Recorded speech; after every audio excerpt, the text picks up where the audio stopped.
আসসালামু আলাইকুম। কেমন আছো সবাই? আশা করি প্রত্যেকেই ভালো আছো। আমি মোহাম্মদ ওবাইদুল্লাহ চলে এসেছি আজকে অ্যাডমিশন প্রোগ্রাম নিয়ে। আজকে আমরা অ্যাডমিশন প্রোগ্রামের নতুন একটা বিষয় নিয়ে কথা বলবো। মূলত আজকে আমরা পড়বো হচ্ছে বাংলা দ্বিতীয় পত্র। আর এই বাংলা দ্বিতীয় পত্রের মধ্যে আজকে আমরা যে বিষয়টা নিয়ে কথা বলবো সেটা হচ্ছে উচ্চারণ। এই উচ্চারণের অনেকগুলো নিয়ম রয়েছে, তো সেই সকল নিয়ম নিয়ে আমরা কথা বলবো। তবে একটা কথা একদম শুরুতেই বলে রাখি, উচ্চারণের কিন্তু অনেকগুলো নিয়ম রয়েছে।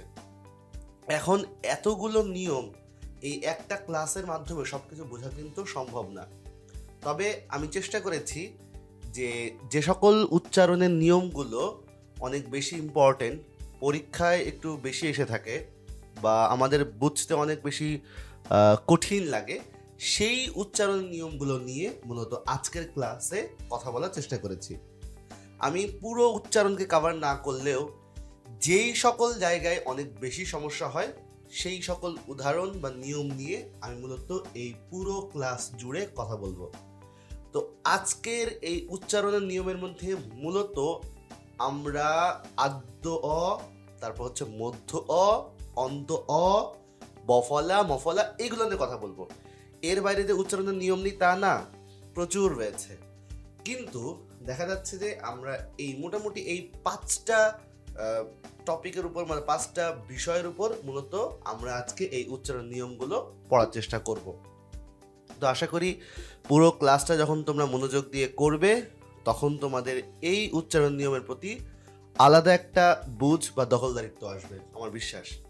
তো চলো আমরা শুরুতেই একটু অ নিয়ে, মানে আমরা ক্লাসের অনেকটা সময় অ নিয়ে কথা বলবো, কারণ অ কখনো কখনো শুরুতে হয়, মাঝে এবং হচ্ছে শেষে।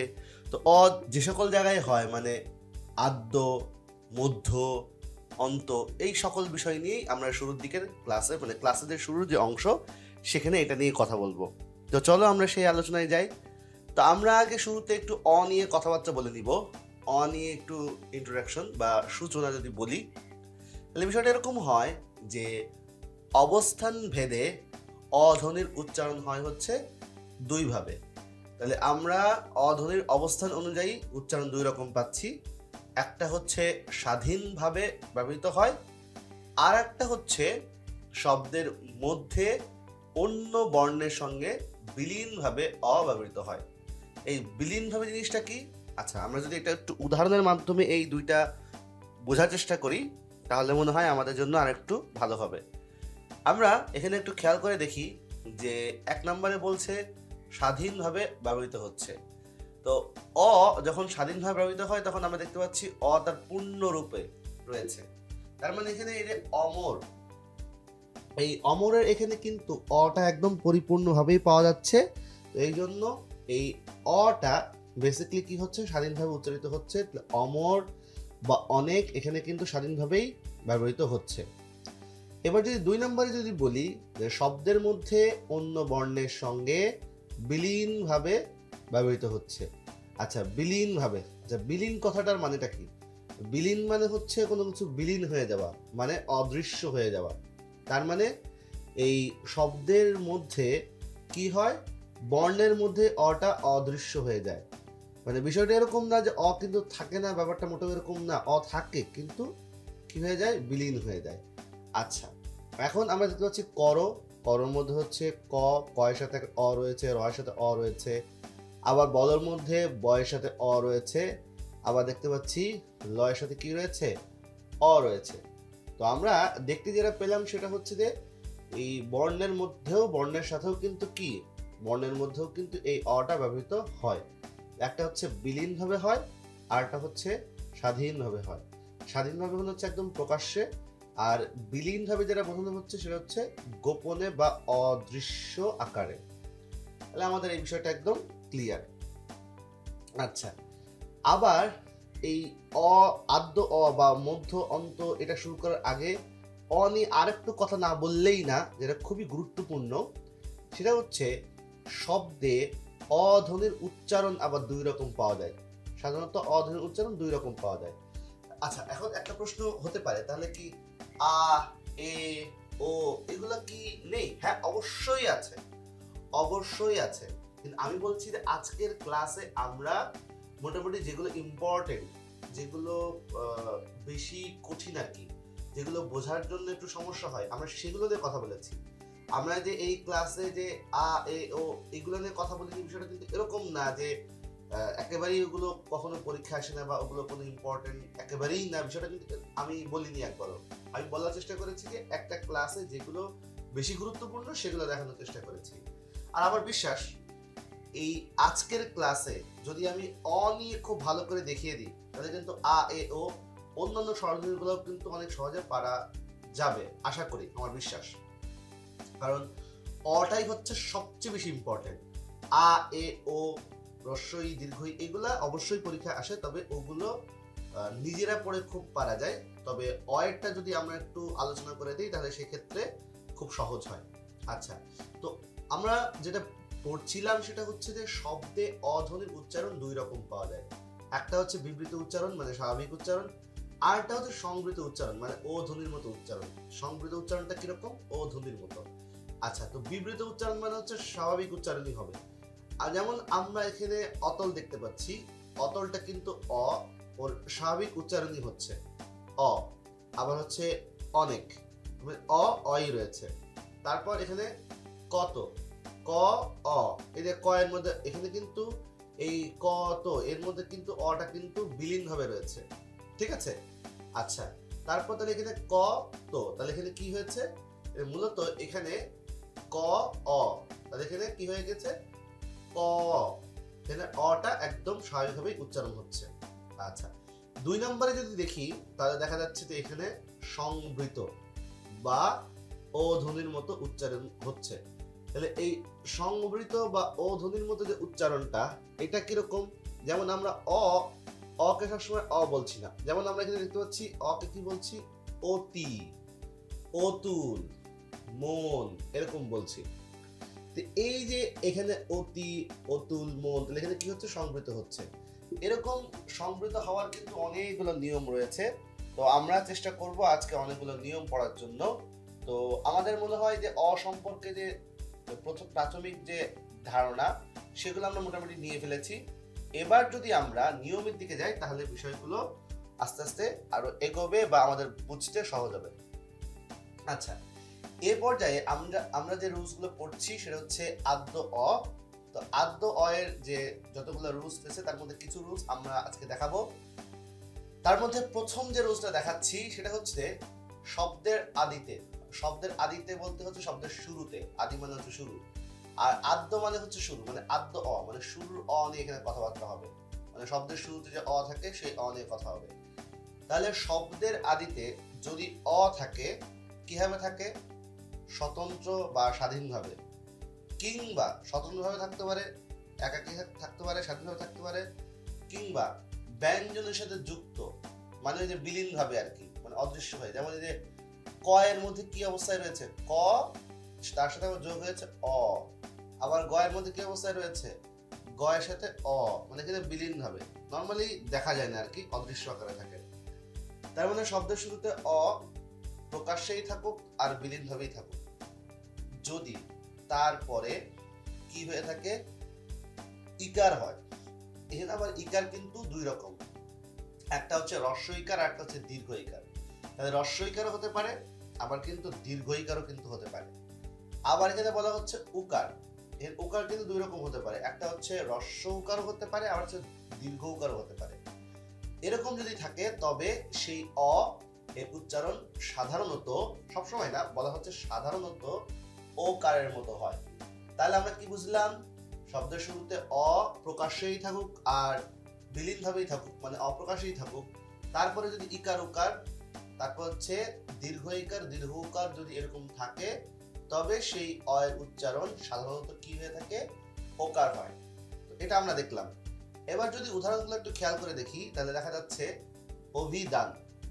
এই অভিধানের মধ্যে একটু ভালো করে দেখতে হবে, শুরুতে যে অ রয়েছে এই অ কিন্তু প্রকাশ্যেই রয়েছে। এই অটা কিন্তু স্বাধীনভাবে, বা যেটাকে আমরা বলতে পারি স্বতন্ত্র, স্বাধীন বা প্রকাশ্যে, যাই বলি না কেন। এটার পরে মূলত আমরা দেখতে পাচ্ছি ই কার রয়েছে। তো যেহেতু ই কার রয়েছে এই জন্য এটার উচ্চারণটা এখন কিন্তু আর অভিধান না, এটা উচ্চারণ অবিধান না হয়ে এটার উচ্চারণ কি হয়ে যাবে, ওকারের মতো হবে, অভিধান হয়ে যাবে। এর বানানটা কিরকম, বানানটা খুব ভালো করে খেয়াল করতে হবে। আমাদের এই পরীক্ষায় কিন্তু এই বানানটাই কিন্তু অনেক বেশি গুরুত্বপূর্ণ হয়। মানে আমি একটা কথা বলার চেষ্টা করছি, আমি এই কথাগুলো একটু ক্লাসের শুরুর দিকে বলবো, কিন্তু এই কথাগুলো যখন আমি ক্লাসের মাঝখানে চলে যাবো তখন কিন্তু বারবার বলবো না, কারণ তখন বুঝে নিতে হবে। তাই শুরুর দিকের এই কথাগুলো একটু প্রথমে বলে দিব, কিন্তু মাঝখানে দিয়ে কিন্তু এই কথাগুলো আর বারবার বলবো না, কারণ বারবার একটা কথা বললে দেখা যাচ্ছে ক্লাসের টাইমটা অনেক বড় হবে আর বিরক্তও লাগবে বেশ। আমি যে কথাটা বলার চেষ্টা করছি সেটা হচ্ছে যে শব্দের যে বানান, যে কোনো শব্দের বানান, একটা হচ্ছে নর্মাল বানান আর একটা হচ্ছে উচ্চারণের বানান। তাহলে আমরা ব্র্যাকেটের মধ্যে যে বানানটা দেখব সেটা হচ্ছে উচ্চারণের বানান।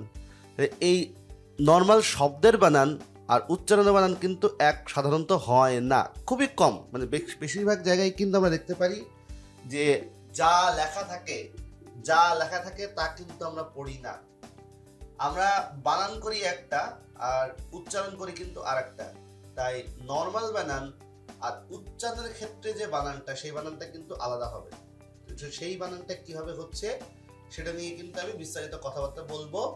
তো এখন আমরা দেখতে পাচ্ছি অভিধান। তাহলে অভিধানটা যেহেতু এখানে রস্বইকার রয়েছে, তো রস্বইকার থাকার কারণে এই রস্বইকারের কারণে আগে অটা কি হয়ে যাচ্ছে, ও হয়ে যাচ্ছে, অভিধান। আচ্ছা, এখন এই যে শেষে কি রয়েছে, একটা হসন্ত। কেন? আমি তো এখানে অভিধানও বলছি না, অভিধান, থেমে যাচ্ছি। এখানে শুধু নয়ের উচ্চারণ হচ্ছে, নয়ের সাথে কিন্তু অটা উচ্চারণ হচ্ছে না। যেহেতু নয়ের সাথে অটা উচ্চারণ হচ্ছে না, অভিধান, থেমে গেলাম। এই থেমে গেলে কি করতে হবে, এখানে অবশ্যই একটা হসন্ত দিতে হবে। যদি আমি একটা হসন্ত দিয়ে দিই তাহলে যেটা হবে সেটা হচ্ছে যে আমার এখানে উচ্চারণটা একদম স্পষ্ট আকারে বোঝা যাবে। তাহলে এখানে উচ্চারণটা হচ্ছে এই ব্র্যাকেটটা যেটা রয়েছে সেটাই হচ্ছে আসল উচ্চারণ। এখন পরীক্ষায় কিন্তু এইটাই আসবে, মানে এইটাই হচ্ছে আমার পরীক্ষায় আসার জিনিস। অপশনে কিন্তু এটাই থাকবে। অপশনে যেহেতু এটাই থাকবে তার মানে এটা আমাকে খুব ভালো করে মনে রাখতে হবে, ঠিক আছে? আচ্ছা, ভালো করে মনে থাকা কি, একটু প্র্যাকটিস করলেই হয়। মনে যে থাকে না তা না, মনে সবারই আছে। কারণ আমরা তো আর যাই হোক এর উচ্চারণ কেউ অভিধান করি না, আমরা এটা উচ্চারণ তো অভিধানই করি। তো আশা করি এটা ভুল হওয়ার কথা না। আচ্ছা, এরপর হচ্ছে অভিযান।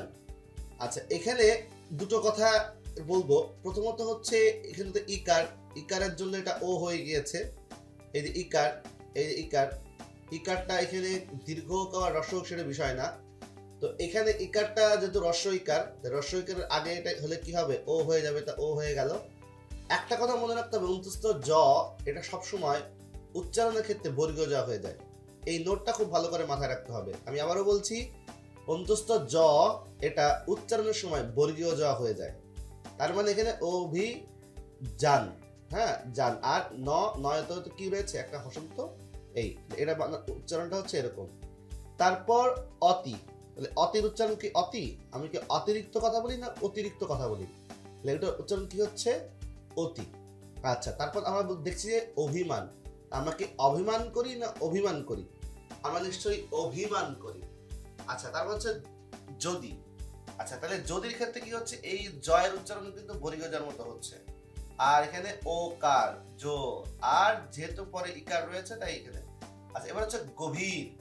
তো গভীরের ক্ষেত্রে জিনিসটা মাথায় রাখতে হবে সেটা হচ্ছে যে এই গয়ের সাথে এখানে কিন্তু আমরা এতক্ষণ এই জায়গায় আগে যদিও দেখেছি এই যদি এবং গভীরের ক্ষেত্রে, বা এখানে যতগুলো পরে আছে যেমন বউ, গরু, এদের ক্ষেত্রে যদি আমি খেয়াল করে দেখি তাহলে আমি দেখতে পাচ্ছি যে এখানে এই যে অটা কিন্তু প্রকাশ্যে নেই, মানে স্বাধীনভাবে নেই, কিন্তু এখানে কিভাবে রয়েছে, এখানে কিন্তু ওই বিলীন ভাবে রয়েছে, মানে ব্যঞ্জনে যুক্ত হয়ে রয়েছে। এখানে জয়ের মধ্যেই অ ছিল আর এখানে গয়ের মধ্যেই অ আছে। এখানে গয়ের মধ্যে যে অ আছে সেই অটা কিন্তু আর গভীর হলো না, এখানে হয়ে গেল হচ্ছে গভীর, কারণ পরবর্তীতে দীর্ঘইকার রয়েছে। পরবর্তীতে দীর্ঘইকার থাকার কারণে এটা হয়ে গেল হচ্ছে গভীর। আচ্ছা, এরপর আমি যদি দেখি যে ইকার, দীর্ঘইকার সবসময় কি হবে, উচ্চারণের ক্ষেত্রে হ্রস্বইকার হবে। আমাদের এই নোটটা একটু মাথায় রাখতে হবে যে দীর্ঘইকার সবসময় উচ্চারণের ক্ষেত্রে হ্রস্বইকার হবে। আর আমরা দেখতে পাচ্ছি যে এই যে এই রটা কিন্তু থেমে যাচ্ছি, তাই এখানে রয় একটা হসন্ত। আচ্ছা, এবার হচ্ছে বউ। এটা কেউ কেউ কিন্তু আমরা বলি না এই বউ, বউ তো কোনো সময় বলি না, আমরা কি বলি? বউ।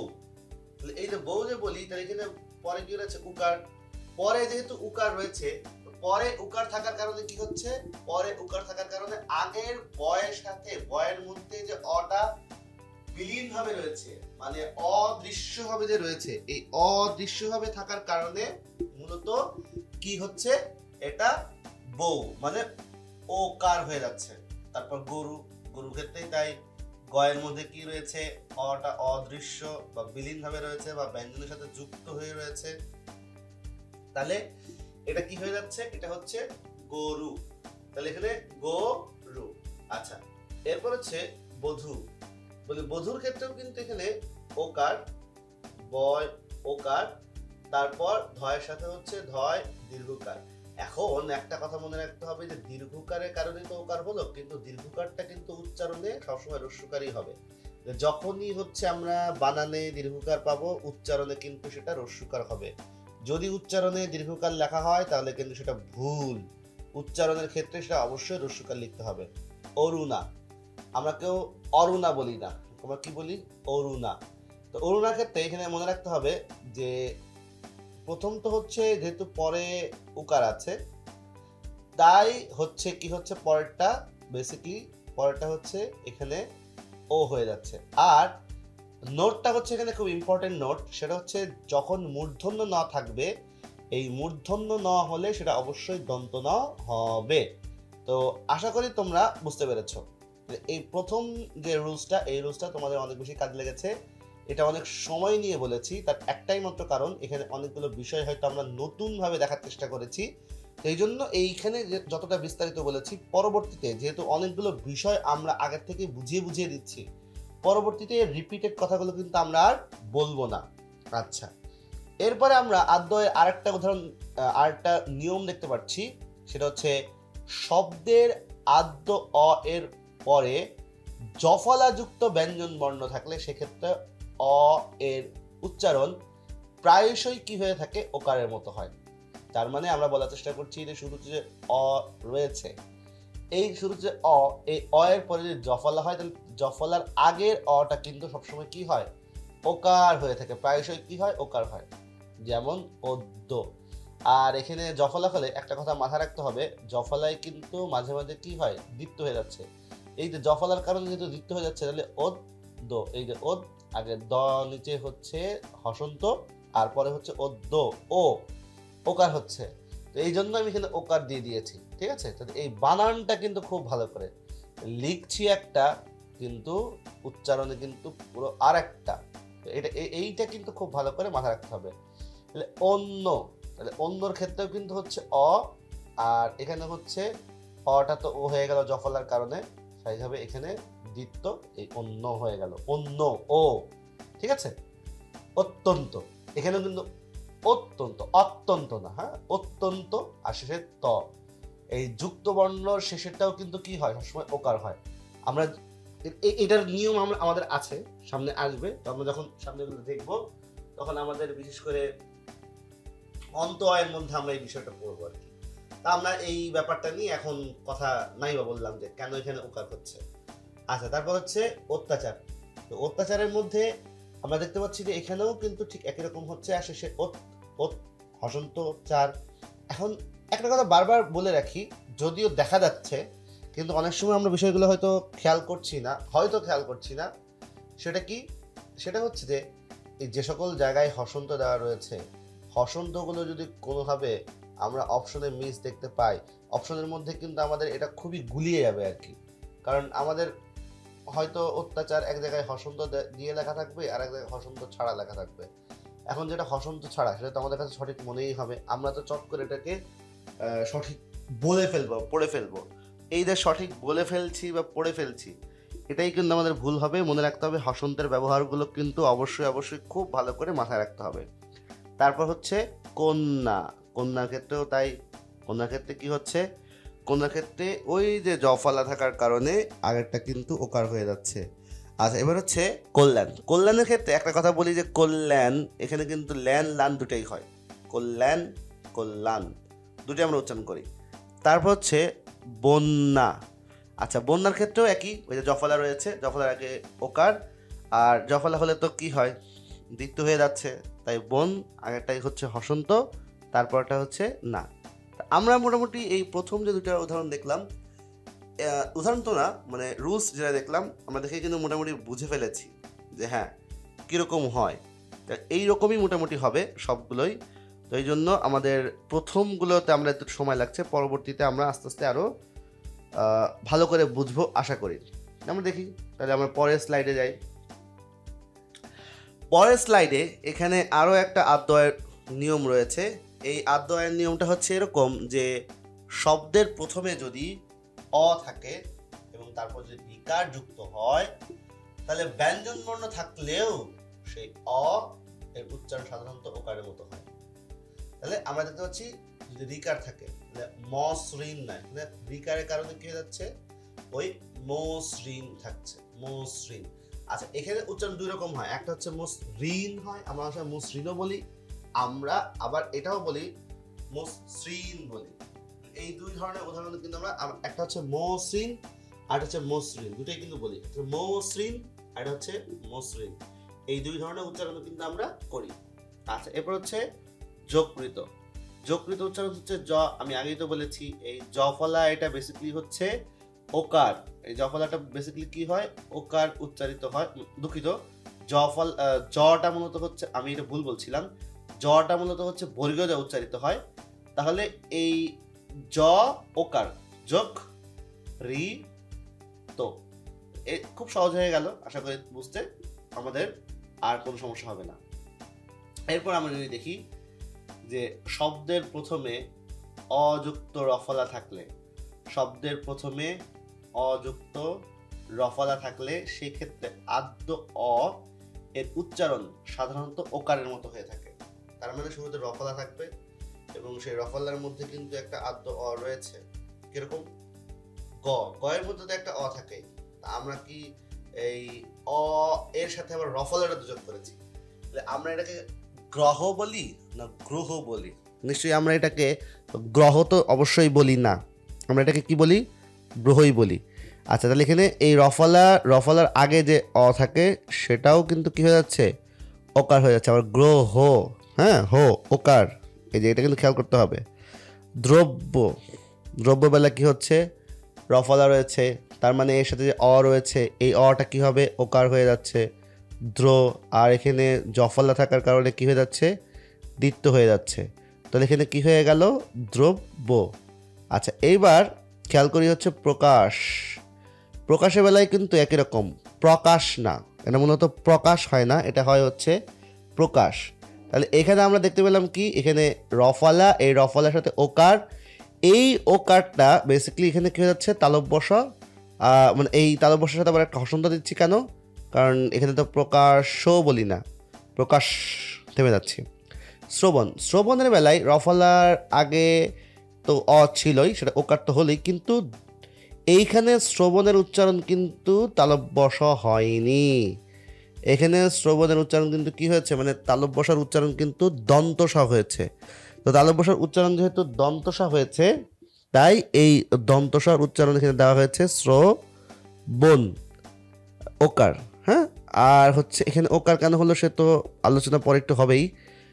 আর এখানে মূলত দন্ত ন, এটা মূলত মূর্ধন্য নয় হয়, আমি তো বলেই দিয়েছি, যেটা বানানে দন্ত ন মূর্ধন্য ন থাকবে সেটা কিন্তু উচ্চারণে দন্ত ন হয়ে যাবে, মাথায় রাখতে হবে।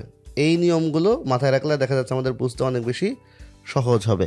আচ্ছা, আমরা পরের নিয়মে যাই। পরের নিয়মটা আমাদের খুব গুরুত্বপূর্ণ এবং দেখা যায় যে এই ধরনের ব্যবহার আমরা প্রচুর করি, কিন্তু আমরা জানি না এই পরিবর্তনগুলো কেন হচ্ছে, আমাদের না জানা থাকার কারণে দেখা যায় আমাদের কাছে একটু কেমন কেমন যে লাগে। তা আমরা যদি একটু দেখি, সাধু ভাষায় ব্যবহৃত পূর্ণাঙ্গ শব্দ কিংবা ক্রিয়াপদের বানানে ইকার আছে, কিন্তু আবার চলিত ভাষায় সেই ইকার বহু ক্ষেত্রেই বিলুপ্ত হলেও তার পূর্ববর্তী অ উচ্চারণে প্রায় ওকার থাকে। আচ্ছা, সেটা কীরকম, আমরা যদি খেয়াল করে দেখি যে করিবার, তাহলে এখানে করিবার, তাহলে করিবার থেকে করবার, কো করিবার থেকে করবার, এখানে কোর, এই যে কোর। মরিবার থেকে মোরবার, রবিবার থেকে রোববার, হ্যাঁ। তারপর কলিকাতা থেকে কলকাতা। তো এই হচ্ছে মোটামুটি সাধুচরিতর যে ব্যাপারটা, এটা আমরা বুঝতেই পারলাম কীরকম হচ্ছে। তো এই অনেক সময় আবার এইভাবে কেউ বানানটা লেখে, আবার এইভাবে কেউ লেখে। এটা হচ্ছে একদম উচ্চারণের বানান, আর এটা হচ্ছে নর্মালি বানান, কলকাতা। তো আশা করি বিষয়টা সবাই বুঝতে পেরেছ। আচ্ছা, এরপর আমরা যদি আদ্য অয়ের আরও একটা নিয়ম দেখি। নিয়মটা হচ্ছে এক অক্ষর। এক অক্ষর কাকে বলে? অনেকেই আবার অক্ষর চিনতে ভুল করে ফেলবে, কারণ আমরা অনেকেই যেটা মনে করি অক্ষর আর বর্ণ মনে হয় সেম। না, বিষয়টা কিন্তু মোটেও এরকম না। অক্ষর আর বর্ণ কিন্তু সেম না। অক্ষর আর বর্ণ সেম হয় না। এখানে মাথায় রাখতে হবে যে অক্ষর আর বর্ণ আলাদা এই কারণে, বর্ণ তো বর্ণই, অক্ষরটা হচ্ছে সিলেবল। আমরা ছোটবেলায় কিন্তু সিলেবল পড়েছি, কিন্তু মনোসিলেবল, ডাইসিলেবল, ট্রাইসিলেবল, পলিসিলেবল, এগুলো কিন্তু পড়েছি। ওই যে ছোটবেলায় যেটা সিলেবল পড়েছি ওটাই হচ্ছে মূলত হচ্ছে অক্ষর। তাহলে এক অক্ষর তার মানে একবারে যেটা উচ্চারণ হয়, একদম সংক্ষিপ্ত একবারে যেটা উচ্চারণ করা যায়, নিঃশ্বাসের স্বল্পতম যে উচ্চারণ, সেটাকেই মূলত বলা হচ্ছে কি একটা অক্ষর, মানে এক অক্ষর।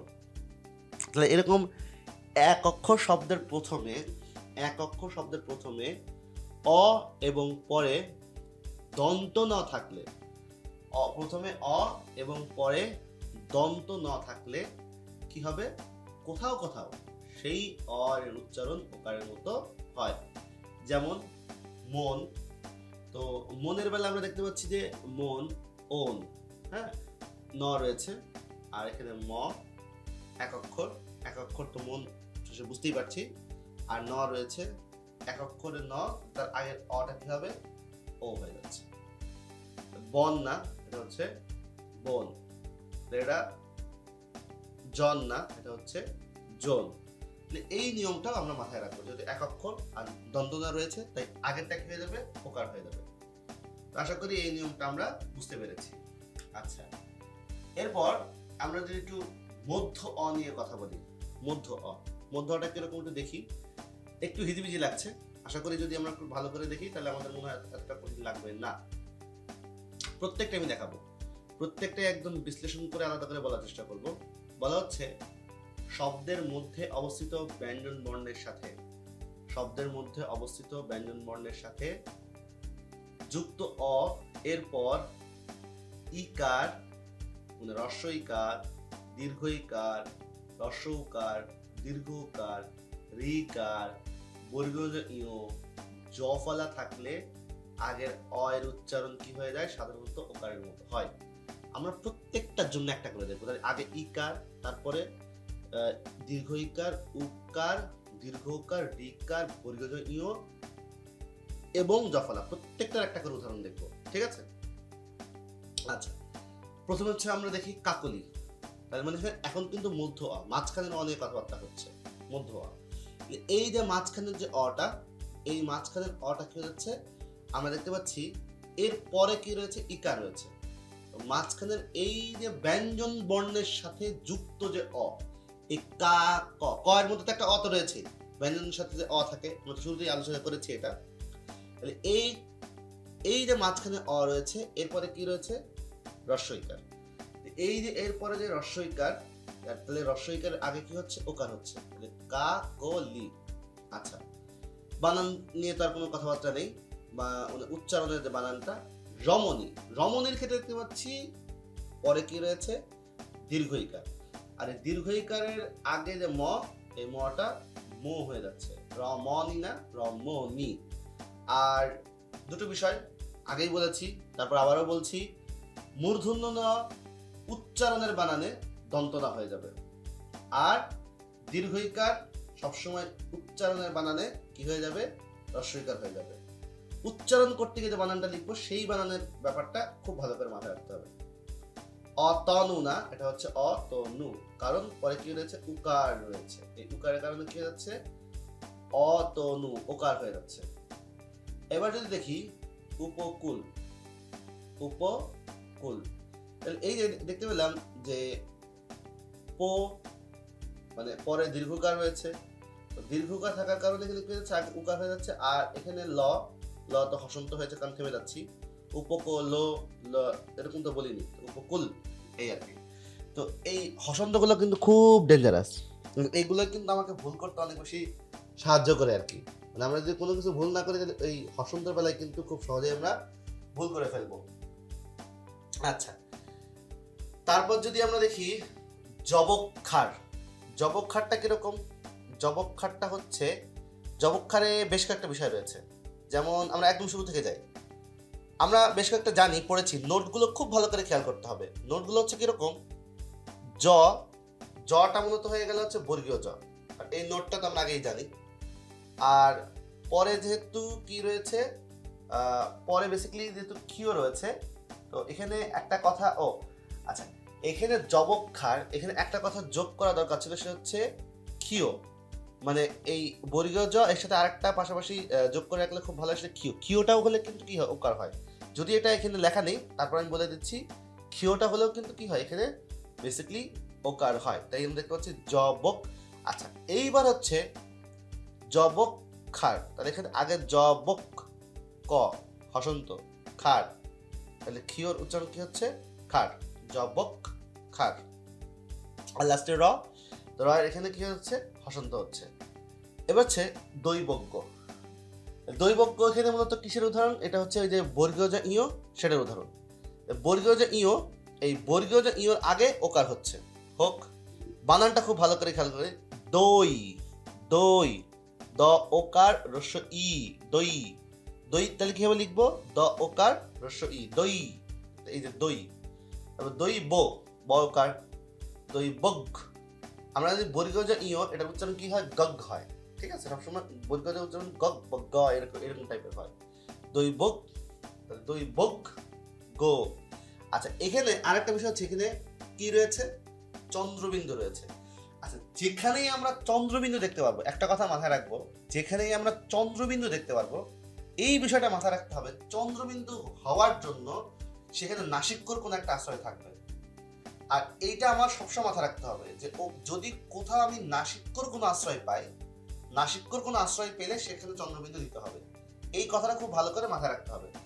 এই যে এইটার মধ্যে যে চন্দ্রবিন্দু মানে নাসিক্য রয়েছে, দুঃখিত, চন্দ্রবিন্দু না, নাসিক্য রয়েছে, কিরকম, বর্গীয় যা ইয়, এই যে যুক্ত বর্ণের প্রথমে বর্গীয় যা, তারপর হচ্ছে ইয়, সেখানে ইয়টা তো হচ্ছে নাসিক্য, তো ওই ইয় নাসিক্যটা বজায় রাখার জন্য এখানে উচ্চারণও কিন্তু একটা কি হয়, নাকের সাহায্যে উচ্চারণ করা হয়, দৈবজ্ঞ। এখানে দৈবজ্ঞ সেই সব চন্দ্রবিন্দুকে এখানে দিতে হবে। আশা করি বোঝা গিয়েছে। সৌজন্য, তাহলে দন্ত স, তাহলে কেন যে ওকার হচ্ছে এটা তো বোঝাই যাচ্ছে, কারণ যেহেতু জফলা, জফলা থাকলে তার আগে কি হচ্ছে, ওকার হচ্ছে, ফাইন, বুঝলাম।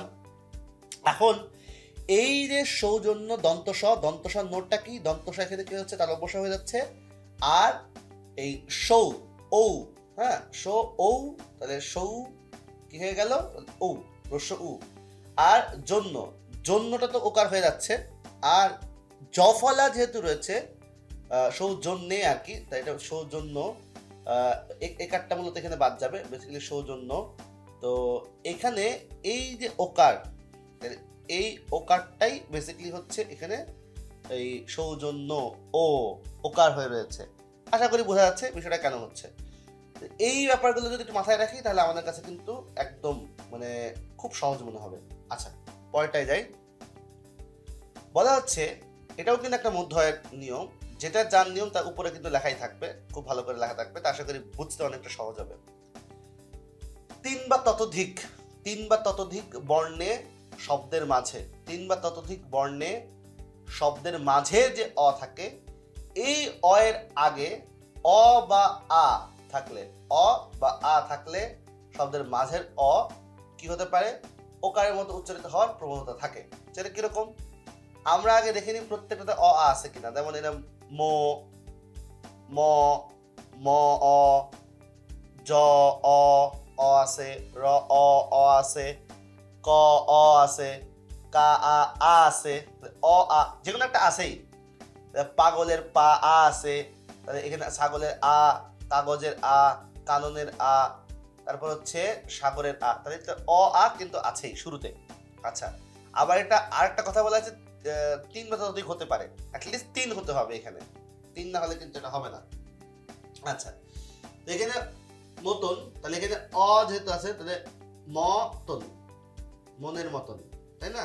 তাহলে মতন, তাহলে যতন, তাই না? যতন, তন ওকার, ঠিক আছে। আর হসন্ত কেন হচ্ছে সেটা তো আলাদা করে বলার কিছু নেই। ওকে, এরপর হচ্ছে রতন, তাহলে রতন ওকার। কলস, আচ্ছা কলসের ক্ষেত্রে তো এটা মনে বোঝাই যাচ্ছে, লটা তো ওকার কেন হলো সে তো খুব ক্লিয়ার, কিন্তু এই যে স এর যে তালব বস, সটা তালব বস হচ্ছে, এই কারণে এখানে সটা তালব বস হয়ে গিয়েছে, তাই এখানে হসন্ত। কাজল, কাজলের ক্ষেত্রে কা জল ওকার, পাগল ওকার, ছাগল ওকার, কাগজ এখানে ওকার, কানন ওকার, সাগর ওকার, আর সবগুলো শেষে কিন্তু হসন্ত দেওয়া রয়েছে, কারণ থেমে যাচ্ছি আমরা, যেহেতু থেমে যাচ্ছি তো সেই কারণে এখানে হসন্ত দেওয়া হচ্ছে। তো আশা করি বিষয়টা ক্লিয়ার। এরপর আমরা দেখি মধ্যয়ের বেলায় কি বলা হচ্ছে। মধ্যয়ের আরেকটা নিয়ম এখানে আমরা দেখতে পাচ্ছি, খুব গুরুত্বপূর্ণ। এইগুলো আমরা আবার বেশি ভুল করি, আগেরগুলো ভুল না করলেও দেখা যায় এইগুলো আবার অনেক সময় ভুল করি বেশি আর কি উচ্চারণে। নর্মালি আমরা সচরাচর জানা ব্যক্তিরাও, মানে যারা আমরা মোটামুটি বেশ ভালো পড়াশোনা করি, তারপরেও দেখা যায় আমাদের এই জিনিসগুলো কিন্তু, এই নিয়মটা কিন্তু ভুল হয়ে যায় আসলে। আগেরগুলো সাধারণত খুব একটা ভুল হয় না, এইটা ভুল হয় বেশি আমাদের। তো যেটা আমাদের নর্মালি উচ্চারণেও ভুল হয় সেইগুলো কিন্তু আসলে পরীক্ষার জন্য খুব গুরুত্বপূর্ণ। আচ্ছা, তো আমরা দেখতে পাচ্ছি সেটা কি, মধ্যয়ের এই নিয়মটা কিরকম, যে বাংলা ভাষায় কিছু শব্দ রয়েছে, বাংলা ভাষায় কিছু শব্দ রয়েছে যেগুলো পৃথক উচ্চারণে, পৃথক মানে কি আলাদা যদি উচ্চারণ করা হয়, আলাদা উচ্চারণ করলে কিন্তু উচ্চারণে হসন্ত হয়, আলাদা করে উচ্চারণ করলে হসন্ত হচ্ছে, কিন্তু আলাদা উচ্চারণ হসন্ত হলেও যখন সমাসবদ্ধ মানে একসাথে উচ্চারণ করা হচ্ছে, একসাথে যখন উচ্চারণ করা হচ্ছে তখন ওই সমাসবদ্ধ অবস্থায় কিন্তু মাঝের অটা সেটা হচ্ছে ওকার উচ্চারিত হচ্ছে। তাই আমরা একটু উদাহরণ দিয়ে দেখি, তাহলে মনে হয় আমাদের বুঝতে একটু বেশ ভালোই সহজ হবে। আমরা বেশ কয়েকটা উদাহরণ লিখে রেখেছি। যেমন আমরা বলছি পথচারী, তাহলে এই যে পথচারী যে বললাম, আলাদা করে উচ্চারণ করি তো পথ, আলাদা করে যদি পথ উচ্চারণ করি তাহলে কিন্তু এখানে হসন্ত হচ্ছে। তাহলে এই যে যেটা বললাম, পৃথক উচ্চারণে কিন্তু আমরা হসন্ত বলছি, পৃথক উচ্চারণে হসন্ত বললেও, পৃথক উচ্চারণে হসন্ত বললেও এখানে কিন্তু আবার যখন একসাথে সমাসবদ্ধ হয়ে বলছি তখন কিন্তু আবার এই পথ ওকার হয়ে যাচ্ছে। আবার এখানে বন, আলাদা করে কিন্তু আমি এখানে হসন্ত দিচ্ছি। যখনই আমি বলি হচ্ছে বনবাসী, তখন কিন্তু এখানে কি যাচ্ছে, ওকার হয়ে যাচ্ছে। আর তালব্যস্য তো হচ্ছে দন্তস তালব্যস্য হয়ে যাচ্ছে, এটা তো বোঝাই যাচ্ছে খুব ভালো করে। তারপর হচ্ছে দীনবন্ধু, দীন দীর্ঘিকার তো রস্বীকার হবে, তো এখানেও কিন্তু দীর্ঘিকারটা কিন্তু রস্বীকার হবে। আশা করি এখানে দীর্ঘিকারটা যেহেতু দীর্ঘিকার রয়েছে, দীর্ঘিকারটা এখানে কিন্তু উচ্চারণে রস্বীকারই হবে। আশা করি বিষয়টা তোমরা বুঝে নিবে, আমি কিন্তু বলে দিলাম। আচ্ছা, তারপর হচ্ছে দীনবন্ধু, তাহলে দীনবন্ধু, দীন নর্মালি যদি বলি দিন, ঠিক আছে, আর যদি দীনবন্ধু যদি এরকম বলি তাহলে দেখা যাচ্ছে যে এই দিন বন্ধু এরকম না, দীনবন্ধু। তাহলে এই দীনবন্ধু কি হবে, হচ্ছে দীন ও বন্ধু, বন্ধু এই হবে। আচ্ছা, তাহলে গেল গীত, গীত গোবিন্দ না, এমনি গীত বলি আমরা, কিন্তু গীত গোবিন্দ ওই সমাস হয়ে যখন বলছি তখন গীত ওকার, গীত গোবিন্দ। এটা কি হবে হলো গি ও দীর্ঘিকারটা তো এখানে ইকার হয়ে গেল, আর এখানে ত, এই তটাই তো হসন্ত যেটা ছিল সেটাই এখন সমাসবদ্ধ হয়ে ওকার হয়ে যাচ্ছে, এটা তো মাঝের অ, গীত। আর এখানে কি হচ্ছে, এই যে ওকারের পরে গো বিন, এই এখানে বিন, এখানে হসন্ত। আচ্ছা, বিন দো এরকম ভাবে হবে। তো আশা করি বোঝা গিয়েছে। তো আমরা মোটামুটি মধ্যয়ের বেশ কয়েকটা নিয়ম দেখলাম। আমরা এখন যে কাজটা করব সেটা হচ্ছে অন্তয়ের বেশ কিছু নিয়ম দেখব। অন্তটাও কিন্তু অনেক গুরুত্বপূর্ণ, অন্তয়ের বেশ কিছু নিয়ম রয়েছে, তো সেগুলো যদি আমরা এক এক করে একটু দেখতে থাকি তাহলে বোধহয় আমাদের জন্য বেশ সহজ হয়ে যাবে। যেমন আমরা দেখতে পাচ্ছি বাংলা ভাষায় বেশ কিছু কি রয়েছে, বেশ কিছু বিশেষণে অথবা বিশেষণ রূপ ব্যবহৃত হয়, সেগুলোর পদের শেষে কি হয়, অলুপ্ত না হয়, অলুপ্ত না হয়ে সেখানে কি হয়, ওকারান্ত উচ্চারণ হয়ে থাকে। যেমন আমি বলছি যে এখানে ছোট কিন্তু না, বা ছোট কিন্তু না, নর্মালি যদি আলাদা করে ট উচ্চারণ করি ট অ, কিন্তু যদি যখনই ওই যে বিশেষণ ওইটা উচ্চারণ করতে যাচ্ছি তখন শেষে ওই ছ ট না বলে আমি কি বলছি, আমি কি বলি, আমি ছোট ছোট নদী এরকম বলি না, ছোট ছোট নদী বলি, এরকম আর কি। তো ছ, ছো, টো, ও, আর তারপর হচ্ছে বড় বড় কথা, বড় বড় গাছ, বড় বড় রাস্তা। তো বড় বড়, বড় বড় তো আর বলি না, বড় বড় বলতেই শুনতে কেমন এই লাগছে। হ্যাঁ, তারপর হচ্ছে বিশেষণ রূপে আরো দেখতে পাচ্ছি যে এগুলো তো ডাইরেক্ট বিশেষণ, আর বিশেষণ রূপ হচ্ছে কত, কত, হ্যাঁ, কত টাকা, হ্যাঁ, মাছের দাম কত, এরকম তো বলি না, আমরা বলি কত। হ্যাঁ, যত, তত, যত, তত, এরকম কিন্তু বলি না, আমরা কি বলি, যত, ওকার, এরকম ভাবে হয়ে থাকে আর কি। তো এইরকম ব্যবহারগুলো কিন্তু আমাদের মোটামুটি বেশ অনেক রকমই এই বিশেষণ রূপে এরা প্রচুর ব্যবহার করে থাকি। তো আশা করি এই নিয়মটা তোমাদের বুঝতে সহজ হয়েছে। তো দেখি আমাদের আরো বেশ অনেকগুলোই অন্ত অ রয়েছে, তো সেগুলো চলো আমরা এক এক করে দেখতে থাকি।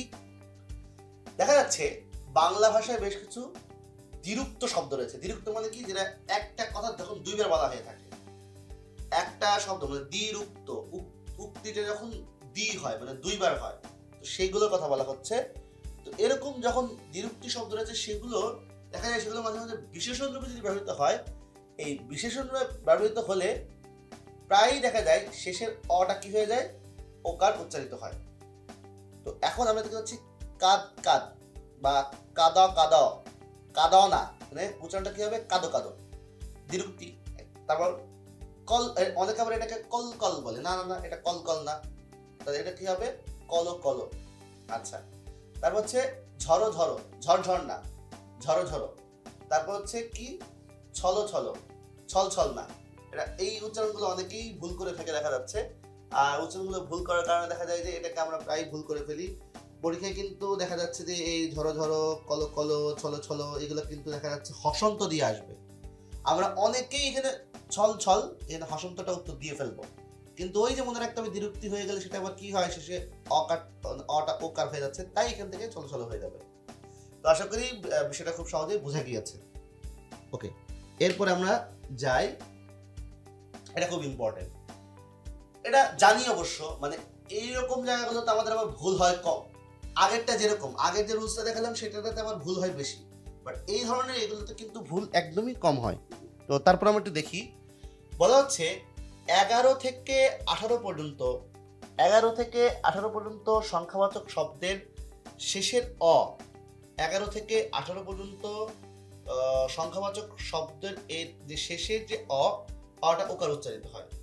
11 বলি না আমরা, 11, 12, 13, হ্যাঁ, তারপর হচ্ছে 14, 15, 16, 17, 18, এরকম আর কি। তো আশা করি বুঝতেই পেরেছো। এরপর হচ্ছে ক্রিয়াপদ। অনেক সময় দেখা যায় ক্রিয়াপদ শেষে, এটা আমরা অনেকে শুরুতেই আগে ভুল পড়বো, আমরা আন পড়বো, আমি সাইডে যে উচ্চারণটা লিখে রেখেছি, এটা মূলত আন না, এটা হচ্ছে আনো প্রত্যয়। এরকম যখন অনেক জায়গায় কিন্তু আনো প্রত্যয় যুক্ত হয়, এই আনো প্রত্যয় থাকলে কিন্তু সেগুলো অটা ওকার উচ্চারিত হয়। আমরা যেমন যদি দেখতে পারি যে খেলান, এটা কি হচ্ছে, খেলানো, করান, করানো, দেখান, দেখানো, এরকম আর কি। তো এখানে খেলান, খেলান না, কিন্তু খেলান। আমরা জানি এখানে একার মানে একারও কিন্তু দুই রকম উচ্চারণ রয়েছে, একটা হচ্ছে এ আর একটা হচ্ছে এ। এখানে হচ্ছে মূলত কি, এখানে এ উচ্চারিত হয়েছে, আর এখানেও কিন্তু এরকম দেখান না, দেখানো, এটা এটা দেখান না, এটা খেলানো, এটা এরকম করানো, অনেকে এটা করান বলে না, এটা করানো, আর এটা হচ্ছে দেখানো। তো আশা করি বোঝা গিয়েছে বিষয়গুলো। তারপর আমরা দেখি, দেখা যায় এটাও অন্ত শব্দের শেষে ত অথবা ইত প্রত্যয় থাকলে সেক্ষেত্রে ওকারের মতো উচ্চারিত হয়। যেমন আমরা দেখতে পাচ্ছি হচ্ছে অনেকগুলো উদাহরণ, এই যে এই উদাহরণগুলো যদি একটু দেখি, যেমন হচ্ছে মত, গত, নত, এই সব জায়গায় দেখতে পাচ্ছি যেখানে ত ত ত, আমরা এখানে নিয়মিত ইত, পঠিত ইত, চলিত ইত, সব জায়গায় আচ্ছা, আরেকটা কথা, এখানে কেন পো হচ্ছে, কেন চো হচ্ছে, ওকার হচ্ছে, এটা তো উচ্চারণের কারণে, এটা তো বোঝাই যাচ্ছে। তো আশা করি আমাদের এই নিয়মগুলো তো আমরা পড়েই ফেলেছি যে ইকার থাকলে পরে শুরুটা কি হচ্ছে, ওকার হয়। এখানেও ইকার রয়েছে, শুরুটা কি হবে, ওকার হবে। তো এটা তো আমরা আগে পড়েই ফেলেছি। যেহেতু আমাদের আগে পড়া হয়ে গিয়েছে, এই কারণে এটা নিয়ে আমরা আর খুব একটা কি করব না। আমরা এটা যেমন নিয়মিত এখানে কেন ওকার হচ্ছে, তো এটা কেন হচ্ছে, তো আমরা যেহেতু অলরেডি ওই মধ্য অয়েরটা পড়ে ফেলেছি, এই জন্য এখন আর পড়ার আমাদের প্রয়োজন নেই। আচ্ছা, তাহলে আমরা শেষের দিকে খেয়াল করবো, যেহেতু অন্ত অপরিচিতের এই প্রথম যে দুইটা মানে আদ্য আর মধ্য, এগুলো যেহেতু পড়ে ফেলেছি, তার মানে আমাদের শেষেরটা এখন একটু ভালো করে খেয়াল করতে হবে। আচ্ছা, তাহলে ম তো ওকার হয়ে গেল, তো ও ইতো ও হয়ে গেল, পঠিত, হ্যাঁ, চলিত, এরকম ব্যবহার কিন্তু আমরা প্রায় পেয়ে থাকি। আচ্ছা, এরপর আমরা দেখতে পাচ্ছি বিশেষ্য শব্দের শেষে হ থাকলে, বিশেষ্য শব্দের শেষে হ থাকলে মাঝে মাঝে অবিলুপ্ত না হয়ে ওকার উচ্চারিত হয়। যেমন হ, এগুলো তো সবই বিশেষ শব্দ। এখন হ রয়েছে, হয়ের মধ্যে একটা বিবাহ হ এরকম কিন্তু বলি না। হ্যাঁ, আজকে আমি বিবাহ হ করতে গিয়েছি, হ্যাঁ, তাই আমার দেহ এরকম না, বলতে দেহ। হ্যাঁ, তো বিবাহ, কলহ, দেহ, ওই যে অটা ওকার হয়ে গেল, এই আর কি। তো আশা করি খুব সহজ বোঝাই যাচ্ছে। এরপর বলা হচ্ছে শব্দের শেষে ইকার বা একার এরপরে ইয় থাকলে, ইকার বা একার এরপর যদি ইয় থাকলে সেই অন্তস্থ হসন্ত রূপে উচ্চারিত না হয়ে সে কি হয়, ওকারের মতো উচ্চারিত হয়। তাহলে এখানে হসন্ত কিন্তু আমরা দিইনি, এই যে অন্তস্থ, এখানে ইকার বা একার যাই থাকুক না কেন, এখানে হসন্ত কিন্তু দিইনি। আমরা কি করেছি, এখানে বেসিক্যালি আমরা ও উচ্চারণ করেছি, ওকার। তাহলে প্রিয়, শিও। আচ্ছা, এখানে বফলার উচ্চারণ তো হচ্ছে না, যা বফলা নিয়ে যখন বলবো তখন তো এটা নিয়ে আলোচনা হবেই, আপাতত এখানে কোনো কথা বলছি না। তাহলে এখানে শিও, তালব বসার মধ্যে যেহেতু উচ্চারণ হচ্ছে, তাই এখানে শিও। আর দীর্ঘিকার তো সবসময় রস্বীকারই হয়, এটা বোঝাই যাচ্ছে।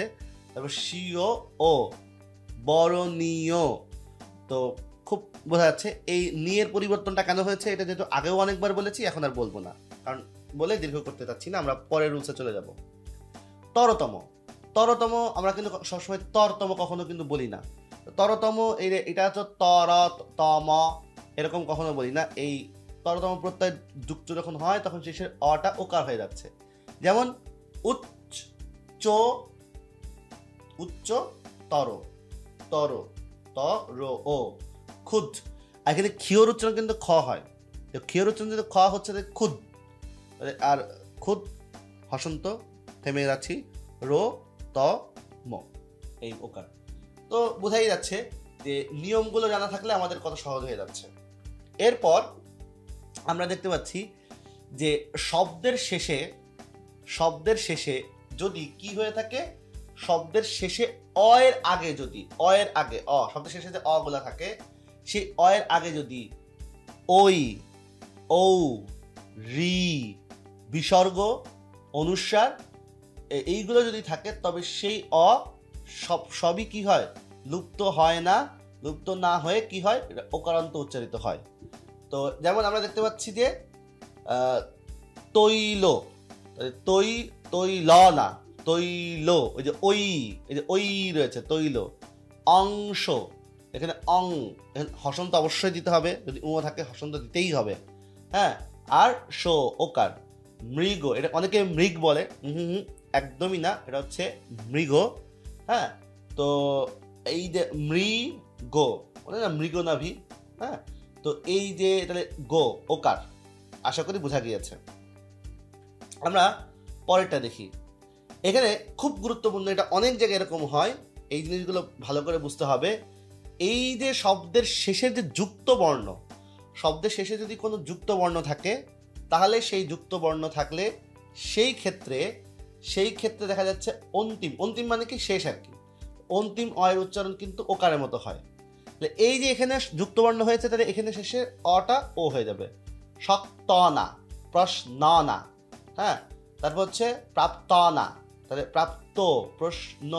ও আচ্ছা, এখানে প্রশ্ন হবে না, তালব্য বসা এখানে কিন্তু প্রশ্ন হবে, কারণ এখানে আমরা জানি ওই র ফলার পর কিন্তু আবার কি হয়, র ফলার পর কিন্তু তালব বসা থাকলে ওটা এস উচ্চারণ হয়, মনে রাখতে হবে। এটার জন্য কিন্তু প্রশ্ন না, এটা প্রশ্ন, শক্ত। আশা করি বোঝা গিয়েছে বিষয়টা। আমরা এখন হচ্ছে একটু বফলা দেখব। বফলা সহজ, আমরা এতক্ষণ অনেক যে খুব কঠিনগুলো সেগুলো তো বুঝে ফেলেছি। এখন যত সামনে যাব তত কিন্তু আমাদের এই সহজ হতে থাকবে আর কি। তো আমরা দেখতে পাচ্ছি যে বফলা শব্দের শুরুতে বফলা কিন্তু অনেক সময় উচ্চারণ হয় না, তবে হ্যাঁ সামান্য কি হয়, ঝোঁক করে পড়তে হয়। কারণ প্রশ্ন হতে পারে ঝোঁক করা কি। বেসিক্যালি ঝোঁক করাটা হচ্ছে শ্বাসাঘাত, মানে একটু প্রেশার দিয়ে পড়তে হয়। শ্বাসে আঘাত, শ্বাসে তো আর আঘাত করা যায় না, মানে শ্বাসটা যখন একটু প্রেশার দিয়ে নেওয়া হয় তখন সেটাকে শ্বাসাঘাত বলা হয় আর কি। তো শ্বাসে আঘাত করে পড়তে হয়। যেমন স্বামী, তাহলে এখানে স্বামী আর ময় ঋকার, তারপর হচ্ছে শ্বাস, শ্বাস, স্বদেশ। বফলা কিন্তু উচ্চারণ হলো না। হ্যাঁ, অনেকে এটা যদি কেউ বলে যে শবদেশ, এরকম কিন্তু না, সবাস এরকম কিন্তু না, একদমই না। ঠিক আছে, এটা কি হচ্ছে মূলত, এটা হচ্ছে শ্বাস, বফলা উচ্চারণ কিন্তু এখানে হলো না। আচ্ছা ঠিক আছে, তাহলে এটা তো বুঝে ফেললাম। তারপরেটা আমরা একটু দেখি যে শব্দের মাঝে কিংবা শেষে বফলা যুক্ত হলে সংযুক্ত বর্ণ কি হয়ে যায়, দ্বিত্ব হয়। আচ্ছা, একটা কথা হচ্ছে দ্বিত্ব হওয়া মানে কি, দ্বিত্ব হওয়া মানে হচ্ছে ডাবল। তবে একটা কথা মাথায় রাখতে হবে, ডাবল মানেটা কি। ডাবল মানেটা হচ্ছে এখানে একই বর্ণ যখন দ্বিত্ব হয়, একই বর্ণ যখন দ্বিত্ব হয় তখন, মানে একই বর্ণ যখন যুক্ত হয়, দুঃখিত, একই বর্ণ যখন যুক্ত হয় তখন তাকে কি বলা হয়, দ্বিত্ব। আশা করি বুঝতে পেরেছ। ওকে, তাহলে এখন কি হচ্ছে, শব্দের মাঝে কিংবা শেষে বফলা যুক্ত হলে সংযুক্ত বর্ণ কি হয়ে যায়, দ্বিত্ব হয়ে যায়। তাহলে এখন এখানে মাঝে হয়েছে, এখানে শেষে হয়েছে, এখানে মাঝে হয়েছে। এখানে সংযুক্ত হয়েছে, কার সাথে সংযুক্ত হয়েছে, তালব বসার সাথে। তালব বসার সাথে সংযুক্ত হওয়ার কারণে বফলার উচ্চারণ কিন্তু এখানে হয়নি, যার সাথে যুক্ত হয়েছে সেই বর্ণটা দ্বিত্ব হয়ে গিয়েছে। বটা যুক্ত হয়েছে তালব বসার সাথে, বটা যেহেতু তালব বসার সাথে যুক্ত হয়ে গিয়েছে তার মানে এটা হচ্ছে শ্বাস, এরকমটা হয়ে গেল তালব বসা। তো মোটামুটি এখানে পরপর 3টে তালব বসা, বিশ্বাস, আবার এই দন্ত সহ তো তালব বসার একটা মেলা আর কি। আচ্ছা, তো ঠিক আছে। এরপর হচ্ছে বিশ্ব, বিশ্ব, তারপর ওই যে ওকার। আচ্ছা, তারপর হচ্ছে বিদ্যান। তাহলে এখানে বফলার উচ্চারণ না হয়ে দটাই হচ্ছে দ্বিত্ব হয়ে গেল, বিদ্যান এরকম হয়ে গেল আর কি।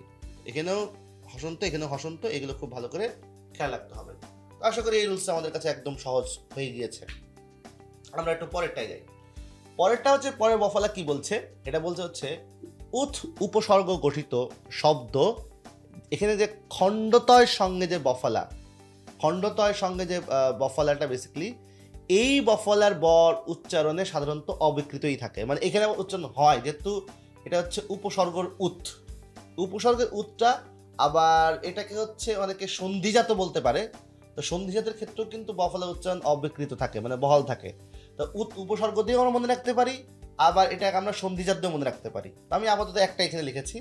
তো এখানে উদ্বিগ্ন, উৎ যোগ বিঘ্ন, তো উদ্বিগ্ন, এখানে উদ্বিগ্ন, তাহলে এখানে বয়ের উচ্চারণ কিন্তু হচ্ছে উদ্দাস্তু না, উদ্বাস্তু, উদ্বাহু। এখানে উদ্দাহু অনেকেই বলে থাকে, না এটা একদম উদ্দাহু না, এটা হচ্ছে উদ্বাহু। তো আশা করি বিষয়টা বোঝা গিয়েছে। তো এইখানে কিন্তু এই যে হসন্তগুলো খুব গুরুত্বপূর্ণ, ঠিক আছে। আচ্ছা, এরপর আমরা যদি দেখি যে সন্ধিজাত, ওই যে একটু আগের কথাটা বলছিলাম, একটু আগের যেটা, ওটাও কিন্তু মোটামুটি একই নিয়মের মধ্যে পড়ে, কিন্তু ওটা আলাদা করে ওইটা দেখানোর জন্য একটু আলাদা উদাহরণ দিয়ে বোঝানোর চেষ্টা করেছি।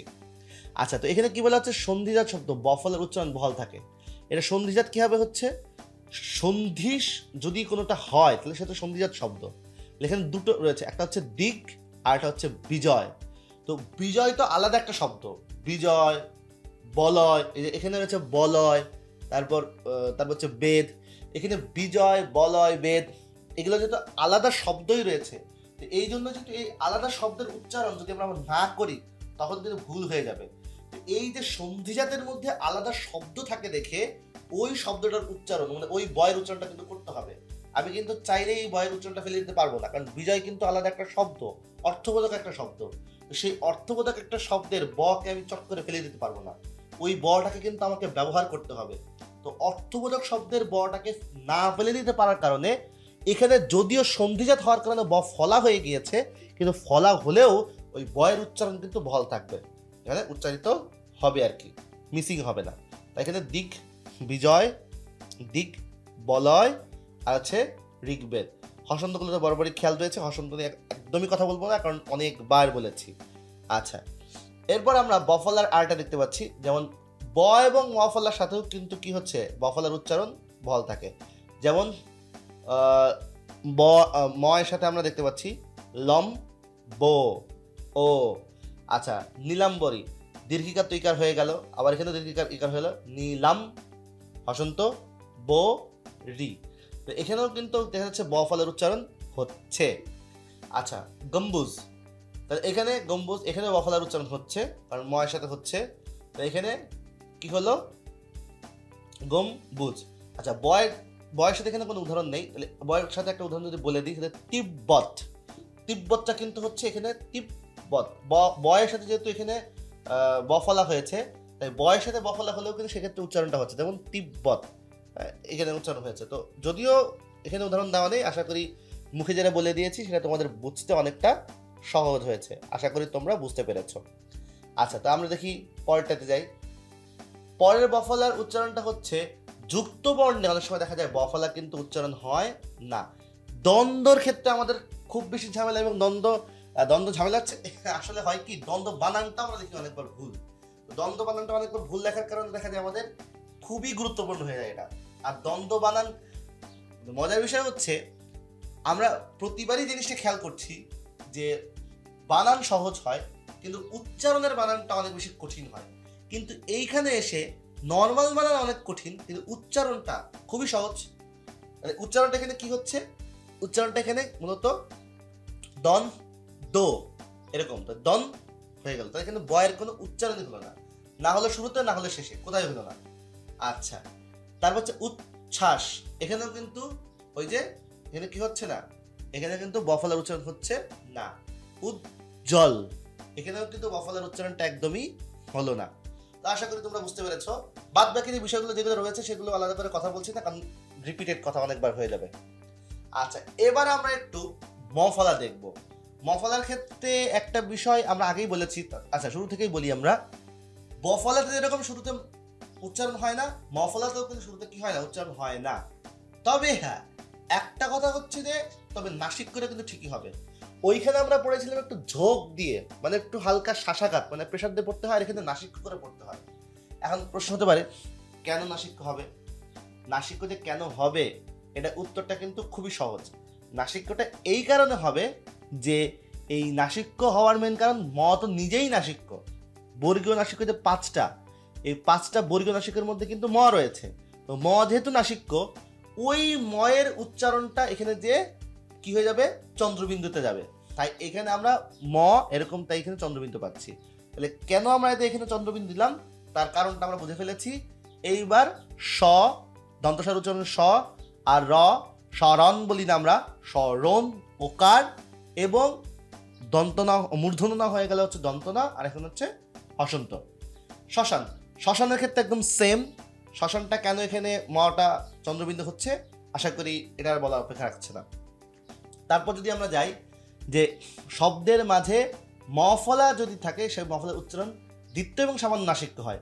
এই যে মফলা কিন্তু এখানে একদম দেখা যাচ্ছে যে যদি মফলা যদি উচ্চারণ এখানে কি হয়ে যাচ্ছে, নাসিক্য হয়ে যাচ্ছে। তাহলে রশ্মি, তাহলে মূলত এখানে রশ্মি, তো মূলত এখানে রশ্মিটা হচ্ছে, এখানে অনেকে রশ্মি বলে আবার রশ্মিও বলে। তো দ্বিত্ব যদি অনেক সময় অনেকে করে না, অনেকে করে, বাট রশ্মি এখানে বলা যায়। আচ্ছা, এরপর হচ্ছে বিস্ময়, মূলত এখানে কিন্তু রশ্মি হবে। আচ্ছা, এরপর হচ্ছে বিস্ময়, এই যে বিস্ময়। তারপর হচ্ছে মহাত্মা, তাহলে এখানে মহাত্মা, এখানে কিন্তু এই যে চন্দ্র মূলত হচ্ছে যেহেতু মফলা রয়েছে, এই মফলার কারণে মূলত এটা কি হয়ে যাবে, মফলার কারণে এখানে চন্দ্রবিন্দু হয়ে যাবে। আশা করি বুঝতে পেরেছ।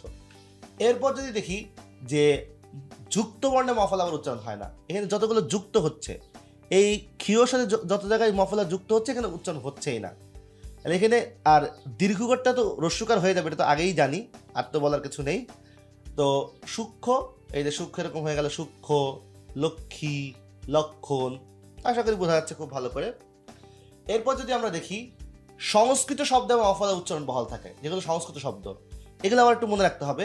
কুষ্মাণ্ড, হ্যাঁ কুষ্মাণ্ড না কিন্তু কুষ্মাণ্ড, সুস্মিতা, কাশ্মীর, এই শব্দটা তো আমাদের খুব পরিচিত। তো দীর্ঘিকার তো রিকার হয়ে যাবে, আর হসন্তগুলো তো আমরা বারবার বলেই দিচ্ছি। ওকে, এরপর যদি দেখি যে শব্দের মধ্যে বা অন্তে, মধ্যে হতে পারে বা শেষে হতে পারে মফলা, মফলা খুব ইম্পর্টেন্ট। মফলা আর কি?